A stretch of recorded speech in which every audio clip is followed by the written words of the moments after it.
4 ಗಂಟೆಗೆ ಹೊಸಕೋಟೆ ಬಿರಿಯಾನಿ ಅಂತ ಬಂದ್ಬಿಟ್ಟು ಎಲ್ಲಾರು ಹೊಸಕೋಟೆ ಬಿರಿಯಾನಿ ಅಂತ ಹೇಳಿ ಅದನ್ನ famous ಮಾಡ್ಬಿಟ್ಟವ್ರೆ.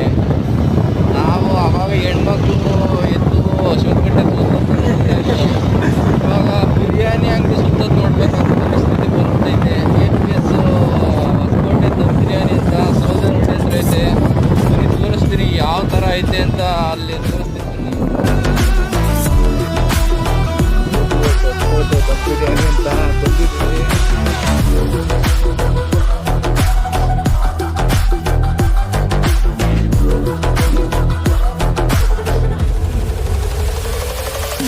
See, you still wanna taste red